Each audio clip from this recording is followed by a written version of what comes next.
The only time you ever want to have a one-legged sit is with a pirate. Arr. That was a 1995 joke right there. Yeah, I can tell. The year 1995, not the cost. Yeah. So, Hello and welcome to episode 11 of the Life Insurance Academy podcast.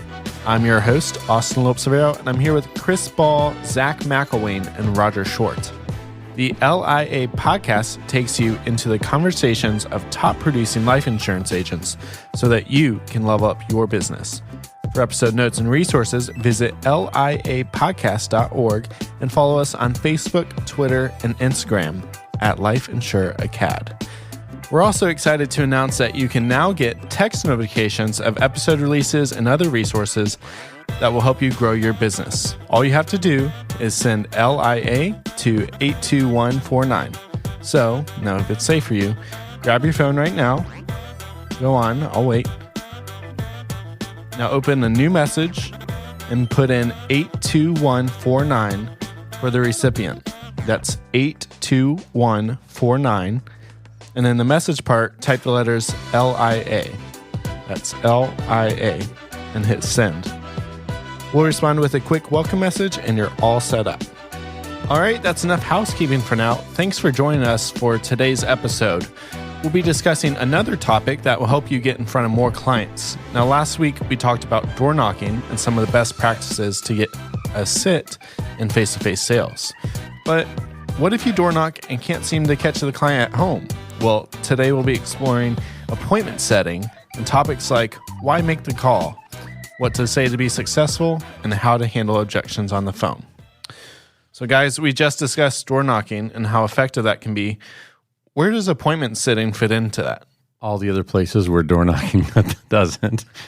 It can really fit in anywhere. It can be, Austin, it can be your go-to from the top if you're not a door knocker. I know that sounds weird and we say door knocking, but if you're just listening to this episode and you listen to this one first before you listen to the door knocking episode, disclaimer, door knocking is not just randomly walking through neighborhoods knocking on doors. It's calling on your leads, the people that responded, routing them and going and doing a home visit, knocking on their door and introducing yourself. That's what we're referring to there. So if you're not one of those persons, or if you're not in the mindset of doing that, or not in the practice of doing that, and you're someone who uses the phone to set your appointments because you like to control your schedule from home, set the schedule for the week, and then go see those people, you can use the phone straight off the top. I mean, that's probably, it's probably more utilized than door knocking, to be fair. In a broad sense, across the life insurance industry, I'm sure most people do call to set appointments to see people.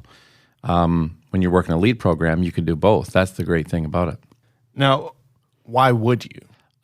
Well, comfort level, number one, time control, management. Maybe you're in an area where you're in a northern climate also, time of the year, weather, getting out and seeing people may be a little more difficult. There's lots of variables why people may choose to use the phone for appointment setting. But it allows you the efficiency of getting through a lot of your leads in a shorter period of time. And if you set yourself up correctly, you can set up some really effective call setting windows, sometimes some blocks of time, and set your week up for success. I think the biggest thing with that is I think your leads have a lot to do with it. If you have a batch of leads that you're running this week and they are spread out in all different directions, a lot of people choose to set appointments over the phone because the door knocking, you would spend so much time, windshield time, just driving in the car to and from your appointments or even trying to get a sit with a client. So, whereas if you're having a whole batch of leads and they're all in the same zip code or same town, well, setting appointments might actually be a disadvantage because you're driving back and forth and all through the town instead of being able to in control of your time and door knocking. So I think the leads, where they are, how frequent you get them, your whole lead program really determines what's best for you as far as setting an appointments or door knocking, or always recommend a combination of both. But the end goal, no matter what you're doing to get in front of clients, is that it's whatever you need to do to get in front of clients. and the most efficient way. Yeah, some people have more success, at the door. And that's because it's more difficult typically for people to say no to you if you're just assuming, the fact that you're coming in to present them the information that they already requested, as we went through in the previous episode. But so some people are better at the door because it allows them to use their personality, their physical presence, all the other tips that we provided in that other episode. On the phone, you got to capture their attention in that first 3 to 5 seconds. And if you don't, you're going to lose them. So typically, you will need more leads to call through to set the same number of appointments that hold than you would typically if you're door knocking. So you can get through more leads quicker, but you can also burn more leads quicker, if that makes sense. Like sometimes you'll get shut down on the phone. But here's a cool thing about that. Because of our industry, if you're in the mortgage space or in the final expense space, you can call them. You may not get their attention in the first 3 to 5 seconds. They may hang up on you. You can follow it up with a door knock in our business. And vice versa. You can go both ways there. When you do that, they never recognize you. Because a lot of times at the phone, there's so many robo-dials and calls that are going on now, especially around open enrollment and healthcare, and potential spam calls. I know on your phone now it pops up potential spam. But with so much of that going on, they'll say they're not interested or this or that or hang up on the phone before they even understand what it is, even if they have requested the information. It's allowing them to just give you a couple seconds to explain why you're different. This is not what you're expecting. And like Roger said, you might get shut down on the call immediately, but that doesn't mean that lead is retired or dead or you can't go work it. The next opportunity is to go, knock on the door or keep trying to call either one, and they will never remember that, are you the one that called me? You never get that. So one thing I want to address real quick is if, calling strangers on the phone, calling anybody on the phone, it's just not something that I want to do, He's under 30, everyone. Yeah, I would... I tell everyone, it's if you want to get a hold of me, text me first, and then he'll decide if he wants to reply. Well, then I'll call you, right? So don't call me. They used to call that a pager, I think. Yeah. Oh my gosh. You like the pager? I think I would. I think I would have. But so when we talked barriers before, right? It sounds like, well, at least for me. Myself, I could be my own barrier. How do you kind of get rid of that? It is kind of funny because I think some agents are scared to death of the door and some agents are scared to death of the phone. Yeah. And maybe they're scared to death of both of them, but it's you have to make some mistakes. And I'll share a story with you guys. Heck, this may not even make the podcast, but it's kind of funny. We'll leave it to that. I'll tell you how I started my first phone calling session. I was in 8th grade, and there was a girl. Her name was Chris G. We'll leave her Chris G because I'm not going to say the last name in case she's in this industry and she wants to. Chris G and Chris B, huh? And I wanted to talk to her, so I looked up her phone number on the phone book, her parents' number, and I called it up, and I hung up. Oh my God. But then I called back and I said, "Is this Chris? I thought that sounded like you. I was trying to call a friend of mine." And nothing happened. I got in the friend zone and that was it. Strong story. You called to see if she was home first before you committed? It was, I was setting up the visit. That's what I was doing. But her house is 3 miles away. I'd have to ride my bike. It just, 8th grade.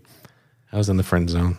Hey, I commend you. Well, thank you, Roger. I commend you for trying. And you gave up for 5 only years. you got a script. What I got out of that story was, even though you were scared to death to do it, you still did it. That's it, man. And you just got to do it. You guys are good friends. That's Mr. Rogers over there. This probably won't make the podcast. I hope it does. Oh, man. That's great. The point is, do something even though you're scared. The more you know. But you're only the battle. scared until you're not scared anymore. I like that. And, that's with anything, and it comes with experience. Like the first time you do a door knock, the first time you set an appointment on the phone, the first time you talk to somebody, oh, they really answered. I told them who it was. But after you do it a couple times, all that goes away. It's just that initial anxiety that starts, and everybody goes through it, but you can't buy a subscription, or you can't even, join Life Insurance Academy and all of a sudden you get confidence in the mail, right? It comes with practice. You have to get comfortable with it. You can have the tools, you can have the teachers, the mentors, but at the end of the day, you're going to have to do it because you're in this industry for a reason, to take care of somebody in your family. For the fears that we discussed earlier, talk about the mindset that you would have to overcome those fears. I think starting out, you have to believe that you're going to get some appointments. I know that sounds like a simple thing, visualize your goal. Yeah, visualize your goal, and believe that you're going to set the number of appointments that you need to set. So if your goal is to set up the next 2 to 3 days, we'll talk about strategy here in a moment, then work the phone and do it. I think another part of it is just understanding that you're going to fail. You're going to make some mistakes, and it's okay to fail and make some mistakes on your script, on your communication, as long as you're using that as an opportunity to teach yourself and learn from it, rather than beat yourself up. And you'll know if you're on the right track if your attitude is, I need to tweak here, I need to tweak here, I need to adjust at this point, versus, oh, I blew it. I think that's so important. You talked about you have to expect to fail, as somewhat like you said there, and expect you're going to go through these learning curves. Yeah. But at the same time, you have to have the positive outlook while you're failing, because that energy, that mindset on the phone, you can't, I'm going to call these people, I may get one appointment today. Like, you can't do that going into your call. I get one. Right. Like, I hope you can't do that. You have to go in expecting that every person you're going to call is going to answer in the first ring, and you're going to set appointments, and you're just, you're going to get them all, your entire week set up immediately. So like that attitude going in, but also understanding and being calm and learning. You're learning every time you do it, as far as your attitude, what you need to come with in that approach, being ready for objections, being ready for people to, maybe they're not in the best mood when you're calling. And along with that, Zach, is being intentional with your setup and your surrounding. I mean, if you've got Maury on and you're trying to figure out who's the baby daddy while you're making phone calls. And breakfast is cooking. Yeah. If our surroundings aren't prepared to make the calls, then, we're going to have distractions and not be fully present. So being intentional, focused, being prepared to handle objections that might come our way, and dialed in and dialing. Yeah, you got to create an environment for success. And so I would say off the top, a few of the things that you need to have prepped are 1999 tips. Yeah, these are 1999 tips. You need to have a lot of leads to call. Okay. You need to have a lot of leads. So if you're working a lead program and you get 15, 20, 25, 30 leads a week, those need to be in the pipeline. And any other leads that you have from previous that you may have purchased or acquired in one fashion or another, that's kind of a weird thing. How would you might have gotten some of those other leads? I don't know. But let's say you've got a lot of leads to work. You may think they're done because you tried them and you weren't able to reach them, or you door knocked them, and you got to know, put them in the hopper. They need to go in your call list so that you can call through them again. It's amazing what will come out of a batch of leads from 3 or 4 weeks ago that you weren't able to get a hold of, or you weren't able to see 3 or 4 weeks ago. And this week you're able to book 2 appointments, and 2 of them turn out to be 3 applications that make half your week. How far back would you go? I would go back 6 months, at least 6 months. I've gone back a year on leads. So it's like, obviously, if you're setting appointments, you want to put them in a geography or in a zone so that you can get to them. Obviously, if you're running appointments and you have leads from 9 counties, you're not going to call all 9 counties, right? But you're going to dial in one county and focus in on that area and try to become efficient in calling as many people as you can. But don't prejudge any lead that you may have had that it might be an old lead. We call a lead until someone says yes or no in a presentation, not at the door, not on the phone. It's a yes or no to a presentation once you've had the chance to talk to them about life insurance. That's when a lead is retired, in my opinion. And sometimes even those can be reworked by other people and still sold. Sometimes they just didn't connect with the agent who was calling, and so they can be repurposed. So make sure you have plenty of leads. Get secondary leads, new leads, put them in a geography zone where you can call through them and get to them efficiently with travel time in between, and be ready to go. Be in an environment where you're not going to be distracted. Chris said Maury. Is Maury still coming on TV? Yeah, you dude. talk about him all the time, like you see him regularly. Do you have his DVR? Do you just DVR say these this. things? I will say this many times when I'm in a home and the final expense said, Maury will be coming on at a certain time of the day, and I can't leave the house till I know. Oh, I've got to know. Or you take control of the home and you say, all right, this episode, he's not the daddy. Let's turn that off. Like, spoiler. I've seen this one already. He's not the dad. I need to write that down. Good tip. Yeah. That's That's not. five. Yeah, That's it's not $5. $19.99, buddy. Come on. So you need to control your environment. Make sure you have plenty of leads. Make sure you're in an environment where you're not going to be distracted. Have your script ready. Have the top 4 or 5 objections in front of you. Have your responses prepared for those top 4 or 5 objections. And be prepared to put in a couple of good hours dialing the phone before you take a break. That's called a call session. Put it in the schedule and be committed to that time. And Roger, when you talk about call session, it's very important to identify, especially for our listeners, is that you have to prioritize this time. Now, this call session isn't after you take the kids to the park and you do everything else you need to do in your life, and then on your little bit of 30-minute free time, you're trying to call and set some appointments. Like this is what makes the money go round, right? This is your job. You need to prioritize these call sessions to be the most effective, to set appointments early and often and throughout the day, and not after everything else in your life is taken care of. Yeah, a lot of agents will try to say, well, I'm going to live my life. I'll work from home now that I'm in the insurance sales business. I'm my own boss. And the worst thing about being your own boss is that you're the boss. But you have, because you're home, everybody else in your world thinks, well, he's home or she's home. Now they can do all these other things. So when I get all these other things, I'm going to sit down and try to get some appointments booked for the week. And you're looking at your day and it's blank. But everything else takes precedence because you're there. And you can do it, and so it does. And so if you're trying to be successful in that environment, you will not be. Stop fooling yourself, quit the business, or do something else, or get on a program where that call session is your number one priority. It's in your calendar. You've got 2 or 3 scheduled for that day. You don't do anything else. No one can bother you. They're not asking you to run the car to the shop or the tires need to get fixed. You cannot reprioritize that time because that is your most important time slot. So one thing you talked about in the preparation is the script, and this episode isn't a full script breakdown. We just want to kind of do an overview of appointment setting. So if you want that full script breakdown and understanding why we do each step of it and just a deep dive, we have that on lifeinsuranceacademy.org, and you can check that out there. But for today, I'd like to dive in on a broad scale.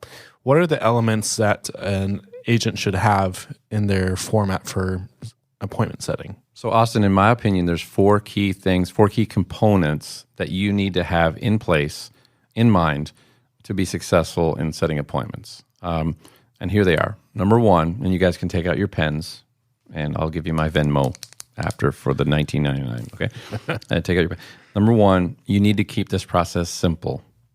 If you overcomplicate it, you'll become overwhelmed, and then you become paralyzed, right? Paralysis by analysis. Don't do that. Keep your process simple. Number 2, you need to have a script that you follow. Some people say, well, I'm not good at reading scripts. That's only because you haven't read it enough so that it sounds natural. And when you read it, it sounds like you're reading it and you don't know it. Read your script enough so that it sounds natural. Why is a script important? Because they work.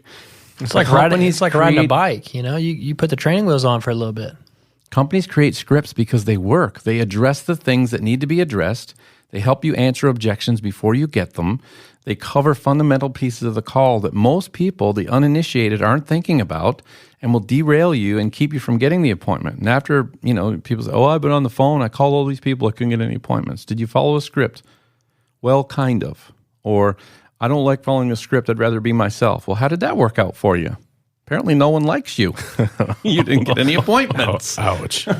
Right? So I've just been dropping truth bombs all episode. Follow a script. And we'll get into that. Number 3, you need to implement call control techniques through your call. You're going to get objections. You are going to get questions. You are going to get stalls. All 3 of those are different. And so you need to implement call control techniques throughout your call to get to the end, which is lastly, number 4, stay on purpose. And what is your purpose for this appointment setting session, Chris, is to? I'm going to give the wrong answer. To sell life insurance. That is the wrong answer. That is the wrong answer. The right answer is to get an appointment. to get an appointment. To get in front of clients. That's You are it. twice So the salesman I am. Stay I'm on so proud of you. purpose. So number 1, keep it simple. Number 2, use a script. Number 3, implement call control techniques. Number 4, stay on purpose of setting the appointment. You implement those 4 things, you've got a pretty high likelihood of success. Then there's some work that you need to do in there and learn, practice, objection handling, tone. A phone tone. There you go. There's all these things that we'll talk about, but those are the 4 fundamentals. I think that fundamental of getting the appointment and not selling over the phone is such a natural go-to. When I started doing appointments, I would automatically start going to it. I don't know why. It was just like a hiccup in my giddy up. I don't know what it was. You would start going to selling over the phone, you Well, mean? when there was an objection, I would start going. You'd want to into that. answer It's the only objections. $8. It's only $8. But what kind of coverage you got? Well, how much are you paying for the coverage Yes, you have? absolutely. You get Yeah. sucked into all Yeah. the traps, Yeah, right? it's like quicksand, man. It's a disaster. Yeah, if you get sucked into those things, Austin, you're dead. You'll feel like you do not have any friends after your phone sessions. All right, so let's dive into those 4 things. First off, being simple. We kind of touched on those a little bit. Keep your surroundings simple, not have a lot going on, no more. Quiet background, be prepared, right? Not a lot in front of you. Have your script, have your calendar, I think would be a great thing to have. But beyond that, you really shouldn't have too much else. Leads, script, calendar, right? Keep it simple. Let's dive into the script, though. I know that's probably a big question that agents do have, is from a high level, what does that script look like for them? I think for most agents, and depending on who you're working with, if you're working with an organization already that does a lot of phone appointment setting, they may have a script that they utilize. Yeah, so just ask. Ask for that. One of the And things, tell them that's a $15 question. yeah, and one of the things that I always, in my sales career, I was always a proponent of finding people who are the most successful, contacting them some way, bring value to them, try to add value to them as a new person, but find out what it is they're doing. And so if the organization that you're working with has a script that works and the top producers within that organization are using that script or a variation of that script or some form of that script, find out what that is and ask questions about it and start utilizing it. We have scripts here that are tried and true, and we make them available to anybody who works with us. And obviously we want people to be successful, so that's why we have a script. The script mindset, or the mindset of the telephone call, from my perspective, and I know these guys will agree, is the idea is to set a time to stop by to get them their information. That's it. It's not to set an appointment to sell them a life policy, Chris, right? Correct. It's never to sell them a life policy. It's to set a time when they're going to be home so you can stop by and get them their information. And if you keep it low-key and simple like that, you'll book a lot of appointments. Yeah, it's just guaranteeing the door knock. Yes. Pretty much. Yes. It is. And it, at the worst, I mean, worst case, they say no, and then you put it in your door knocking pile, okay? On the second worst, we'll call it the second worst, you find out when they're home, right? I mean, they may not set up a specific time, but you can find out if they're usually home in the evenings or in the mornings, and it's tough for them to set a scheduled stop by, but at the least you're finding out what time they're going to be home so that you can door knock it later. That is important, man. Now, with that mindset, is that easier, Austin, for you to process than setting up a time to have a 2-hour presentation where they might buy and apply for life insurance?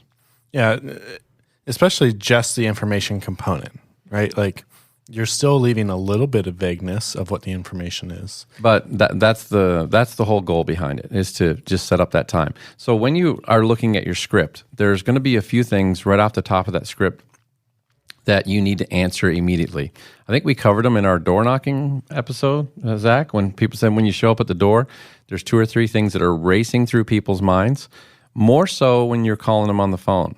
But before we get to them answering the phone, here's a couple of techniques. When you're dialing, because of the amount of robo-dials and auto-dialers and progressive dialers that are available now in the sales industry, how many people are getting blown up, especially if they're over 50, with calls about Medicare, health insurance, extended warranties on your car, student loan debts, your credit card consolidation, you've qualified for 0% interest. I mean, they're nonstop. My phone is constantly ringing. If I don't recognize where it's coming from, I don't answer.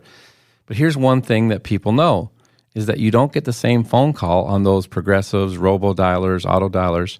You don't get the same call 2 or 3 times in a row from the same number. In fact, look, there's one coming in on my phone right now. You set that up. I did not. There's one coming in right now. Now, it's got a 502 area code. Now, that 502 is Louisville, this area code here. One of the things that these companies have gotten smart with is doing, analysis of the areas they're calling into, and they'll pull a prefix from the local call area into their dialer. And that way, people are more likely to answer a call. Look at that truth bomb you just threw in there. So there's one truth bomb. Use the prefix of the area you're dialing. If your number is from Missouri and you move to Indiana, and you think people are going to answer the phone on your Missouri number because you don't want to let it go because your 8 friends in Missouri still have your phone number in their written down in the phone book. He's got a Gary Vee vibe today. Right? If you think that those 8 friends are really going to care and you want to keep it, then you need to figure out how to get a ghost number. Chris, what do you call it? There's a couple options we have for those. There's a burner app that I use when it's an app. It's actually called Burner that I use when I'm in different markets. And it generates a prefix. Yeah. And I use it to call and sometimes text a client. Yeah, the app is called Burner, isn't it? Right. Mm-hmm. Yeah. And so Walter White over here. You can use that that app to set up a local prefix phone number so that it's calling from that area. Here's the second piece of that. You need to be prepared to call 2 or 3 times that phone call within a period of about 5 minutes. Okay? And here's why, because the robo-dialers, the progressives, the auto-dialers, they don't do that. And so when someone sees a phone number showing up from their local area, number one, they don't answer it the first time because they think it's one of these companies. But when they see it show up again 2 minutes later, same number, they may not answer it again.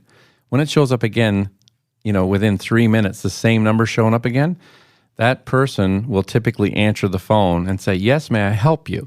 It's amazing because they realize someone is trying to get a hold of them, and that someone likely has their number, and it's the same person calling back, and they will answer the phone. Let me ask you this, and this is kind of going off the script here, which I think is ironic considering what we're talking about. But I've received calls from numbers I don't know. I've received multiple calls from the same number. For me, they don't leave a voicemail. I'm like, oh, well, they're not real. Do you ever leave voicemails? Is that part of the script? Typically not. It's the last resort.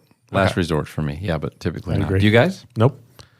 No. Only if it's like the 30th time I've called and it's 3 months later and I've tried everything else from, texting, door knocking, calling from the driveway. I will say this. Literally doing everything. I will say that when I do, I will say, "It's Chris, call me back." Typically not something that we do leaving a voicemail. We'll call multiple times. And so, yeah, we know that you're already experiencing that. So one of the mindsets in keeping it simple and being prepared to handle objections before you get them is one of the objections is call screening. And that's even before you talk to them. Okay, so know that it's happening and be prepared to implement those techniques to get past the call screen. Now, if nobody's answering after those 3 times within about a 5-minute segment period of time, then you can put that one on hold and go back to it in your next call session a few hours later. So the theory behind that is if you're calling through 30 or 40 names and numbers to call through, you're going to dial 1 through 5, and then you're going to go back and dial 1 through 5 until you get someone. And then you're going to go 6 through 10, and then go back and dial 6 through 10. And then you can go back and dial 1 through 5, and then 6 through 10. Are you following the pattern? And you can repeat and keep calling through your lists. That way you're not calling all 20 and you use up an hour and 40 minutes before you call back to the first one again, because in between there, you actually booked 3 appointments, but you never did call that first group back again because they're not looking at the phone now. Now they're gone out in their yard, or they're in the garage, or they went to the restroom. So that the same impact on the phone call is different than if you call back in that 5-minute time frame. Now, the questions that are running through people's minds, back to Zach's point on the door knocking a week ago, the questions that are racing through people's minds immediately when they answer that phone call. Who are you? Who are you with? And why are you calling? Yeah, it's right there. So, Mind reader. Austin, what would be maybe the 3 first questions you address up front before they can put up their wall of, their guard wall up, shields up, we talked about, before they put up their shields? What are the 3 questions you need to answer? Those 3 questions, right? Yep. That's already the majority of the script. That's already the first paragraph, is just answering those 3 questions and maintaining control of pretty much any script that you're going through. Of, hey, are you Mr. Austin? My name is Zach McElwain, and I'm calling from Senior Benefit Services. And the reason I'm actually reaching out to you today is because, and then you're going into it. So that's usually your first 3 or 4 sentences of any script, no matter where you are, and just maintaining that control and energy and really setting yourself apart and being a little bit different than every other phone call you get that's a scam. So I like to throw in random little kind of pauses, or, even if you had to throw in a fake cough, humanize yourself. Don't be a robot. Don't be, too scripted, even though you're reading. Fake cough. Excuse me. Sorry about that, Miss Jones. But the reason I'm actually calling you, whatever you need to do, just to kind of let them know you're a real person. And they're actually not so random. You've planned it, so it's not random. Well, so I usually hold like a bunch of pots and pans and then drop it and say, I just... Get off the shed. fell. Sorry, my neighbor's on the shed. Oh, my gosh. I just want to sound really human. Yeah. The idea behind that phone call, once they answer and you've now stated who you are, who you're with, and why you're calling, I want to address what Zach just said about Senior Benefit Services. You just heard him say that.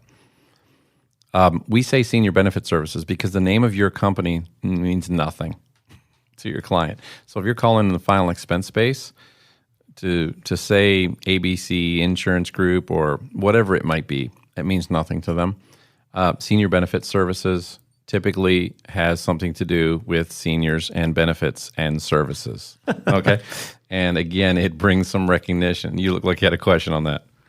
Well, it's like you're addressing everything they're either asking or what they're looking for. You're addressing everything they're thinking about asking. Yeah. Mm-hmm. And the end of that opening line is, well, great, I'm calling from Senior, my name is, I'm with, and the reason I'm calling is, and I'm calling with Senior Benefit Services, and I've been trying to reach you. Okay, so, okay. So now they're like, well, what's it about? That's the next question. You just created that question for them in their mind.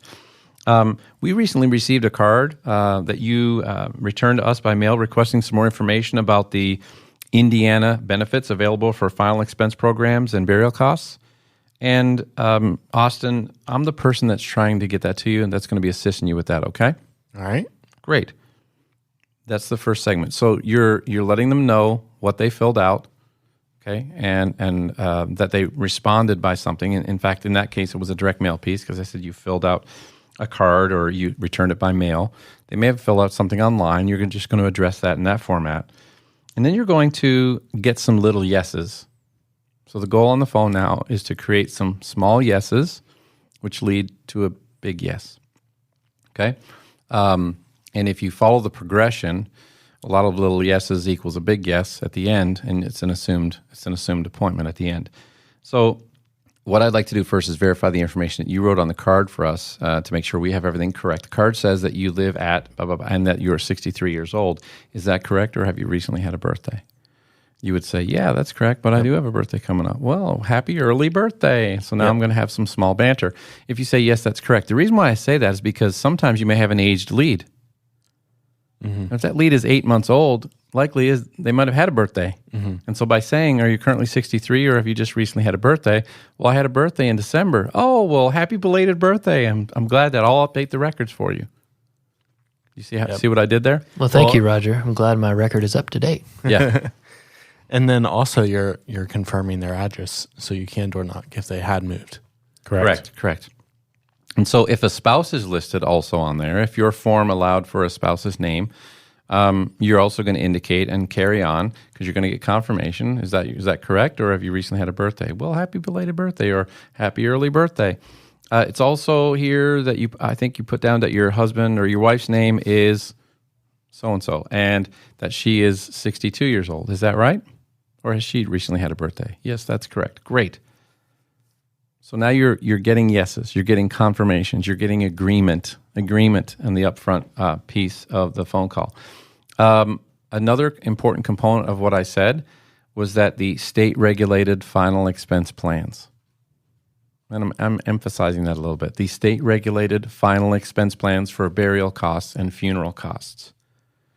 And it looks like you put here that your address is, and it looks like you put here that you're 63 years old. So I'm emphasizing that. So again, that brings attention to what it is that they were looking for at the time. From there, we're going to move directly into establishing the time for me to stop by with their information. Okay, well, great. I'm the person that's going to be assisting you with that. I'll be in your area this afternoon and also tomorrow morning making some stops. I got some information to get out to some others as well. Would this afternoon work for a few moments, or would tomorrow morning be better? Tomorrow morning be better. Okay, great. Not too early. Okay, great. What time do you get up and get on the move, Austin, in the mornings typically? Nothing before 10. Okay. Well, I've got a time available at 10:30 or I can do 11:15. Which one would be better for you? 10:30. Great. I'm going to put you down here for 10:30. Now, I want to make sure that your wife, Carol, is also going... I've had a lot of different I know. in this show. That your wife Carol is also going to be there in the morning. Is she also going to be home at that time? Because I'm going to get some information for her as well. Well, she goes into work. What time does she go to work? She goes in at 9. She goes in at 9. So the best time for you is not 10:30. Well, for me it is. For you, yes. What time does she get home from work, Mr. Austin? 5. 5 o'clock. So why don't I put you in here? I can either stop by around 6 or 6:45. Which would be better for you? To catch you both home for just a few minutes. 6. We eat at 6:45. Okay. All right. I'll plan on being there right around 6 o'clock. And so every night you eat at 6:45. we eat late dinners. So now you're going to confirm. So the other piece of that is you're going to confirm the other decision maker because you got to have both of them in there. Chris, are one-legged sits a good idea? What's a one-legged sit, by the way? Let's start there. The only time you ever want to have a one-legged sit is with a pirate. Arr. That was a 1995 joke right there. Yeah, I can tell. The year 1995, not the cost. Yeah. So, no, one-legged sits are not a good idea. So you're saying we have to pay them for listening to that joke? Yes, you do. I apologize to the listeners. You can actually pay me for making me listen to it.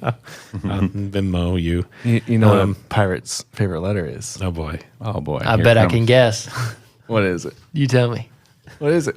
You tell me. Oh, no. These are bad jokes that are getting worse. Yeah. They're getting worse. You would think that, but it's actually the sea. Well played, Austin. Oh, wow. He was waiting for your answer, Chris. He was. He played you. He played me.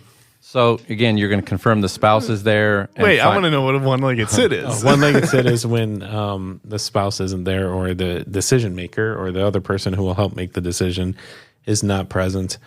Regardless of what the client says, you need that other person there before you do a presentation. If not, you're going to give away a lot of business cards.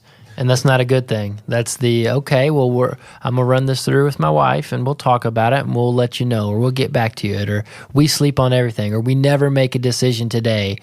Or we make a decision together. Yeah, exactly. Well, that's always the case. So the other side of that is you went through the entire presentation, whether it be mortgage protection or final expense, and you got the emotion and the need and why it was important. And you went through the 5 reasons with them. And you did a great job, but now that husband or that wife, you're not going to be there when they have that conversation together, when the wife finally does get home. He's basically going to look at her and say, well, I got an insurance guy talk to me today. He said I can get $12,000 for insurance, and it was like $89. What do you think? It's a lot different. There's no benefits. There's no value. There's no need. There's no, this is going to, protect our daughter. This is going to pay off our home if we pass away. This is going to have increasing benefit as our mortgage starts dropping. Whatever the issue is, there's nobody there to build value there, and it becomes price. And price without value, without any trust, because none of that is established with the other spouse or whoever was there, it's not going to go anywhere. It never does. In the absence of value, everything's too much. We keep coming back to that. So yeah, if you do a one-legged sit, they're going to say, I need to talk to. Even if they say, no, I make all the decisions here. Great. So you go through your whole presentation, you take the appointment at the end. He goes, now I want to run this by my wife. Hold on a minute, Mr. Austin. You told me you make all the, I do, but after I let my wife know what I'm going to do. Yeah. So then that other person is a sales influencer or they're a decision maker, and you need them both there because you don't want anything derailing your opportunity at the end. So confirm that up front, get an agreement on it. And when you do that, say, now make sure Miss Carol knows that I'm coming by. It'll only just be a few minutes. I'm coming by with the information that you requested. I'll see you then. I've got a few more stops to make after you guys, but I'll see you right around 6 o'clock, okay? Okay. Now you're going to confirm that and lock it down. You're going to confirm that he's going to put it in his calendar or at least let her know that you're coming tonight. Now that was like, I'm available today, all right? Sometimes you're calling for Tuesday or Wednesday and you're making those appointments on Sunday. And so you're just going to say, can you just write that down on your calendar? No, my name is Roger Short, and this is when I'm going to be there. Please let your wife know, and I'll just be there for a few minutes to get the information that you requested. What you do with that is completely up to you. I do have a few other stops to make around the same time, so I'll see you right around then, okay? All right. I'll say, so those are two like underrated components of setting appointments. One being simply that it doesn't matter. You know, like I don't care. I mean, I do care, but as I'm on the phone, it's my job's just to get you the information. I'm a human. I'm going through this with you. I'm not like, please let me set an appointment with you. Please let me set an appointment with you. It's not that at all. I'm very relaxed. Nothing bothers me at all. Nothing is a big deal. On the other side of that, you want to generate urgency by you have a ton of other people that you are going to see, or you're going to try to fit them in your schedule. It looks like you have 2 appointments available at 10:30 and 11:15. It's creating that idea of that doctor, right, that only has 1 appointment available on Tuesday at noon, and I better take it, or I'm not going to be able to get in to see it, or I'm going to miss out on these state-regulated final expense plans, or I'm not going to be able to qualify for this mortgage protection program. It's having that urgency that a lot of other people are doing this, and this guy is extremely busy. I better get one of these appointments. The reason the doctor only has 12 o'clock available because 2 o'clock he's got a tea time. And he's not going to let your schedule interfere with his schedule, so he dictates the time. So if you have that same attitude, you can control the time. It puts more value on you, and the client is more likely to keep their appointment because of the value that you've placed on yourself.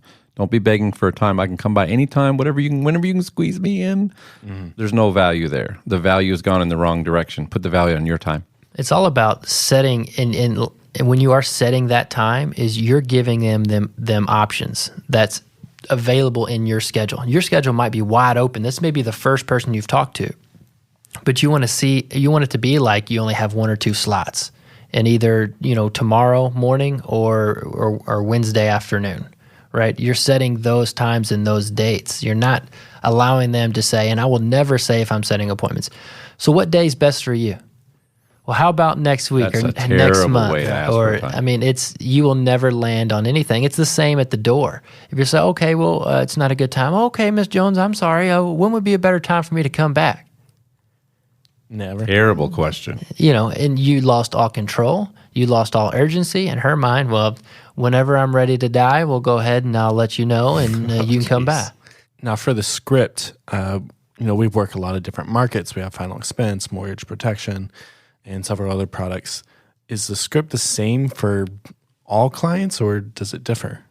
No, it's not the same. Obviously, your script is based on the type of lead that you're working in the market that you're in. If you're working a mortgage protection lead, when you call, again, you're bringing recognition to who you are. I'm the underwriter that was assigned your file to get this information out to you.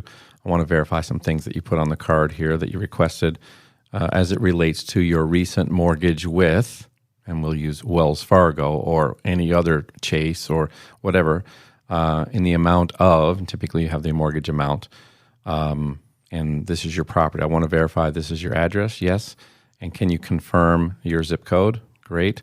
And so you're just going to verify, again, some information. You're bringing recognition to the fact that they filled out a request and about the benefits of mortgage protection plans, and that they were looking for information on that. So you're bringing recognition, they're responding, And so, but the rest of your script is the call control techniques, the staying on purpose of setting the time. You just have to be mindful that in these market segments and final expense, it's pretty much wide open, depending on the age of the client or whether the client's at home during the day, at home during the evening. Most days and afternoons, late mornings and afternoons and early evenings are great for seniors. Obviously, if you're getting somebody in their 50s and they're working, you have to figure out when they're not working. You know, do you work second shift, third shift? Do you work regular days? And they'll tell you. And so you haven't asked them for a time yet and say, do you work? Are you retired or at home, or are you still working? And so those are some good questions, and then you can go into your time. When it comes to mortgage protection, you're going to identify, is there a second person on the mortgage with you, or on the house, a spouse or a significant other? Great. Can you confirm their birth date for me? You're just getting some information about them. We do a few other call qualifiers on a mortgage lead. We do some pre-qualification for health a little bit, and then we note that, and then we go to set the appointment. And on the appointment set, you're saying, now, do you both work days? Are you, is your spouse at home with your kids? What's that look like for you guys? When can I catch you home for just a few moments so I can get this information over to you? And so I'm not going to leave the question like that, but I'm just saying, when are you going to be home? When's a good time? Are you both home during the evenings? Yes, great. Okay, great. They got me working out of Louisville, and I'm going to be in your area tomorrow and also on Thursday. I can swing by tomorrow evening between 6 and 6:30. Would one of those times work for you? No, Thursdays. Thursday would be better? Yeah. Great. Now, do you have any commitments? You're both home the same time Thursday evening? She has a gym, but So after 7, probably? that'd be great. Okay, so I'm going to put you down for 7:30 on Thursday evening, and then you're going to confirm that. Please let her know in your schedule.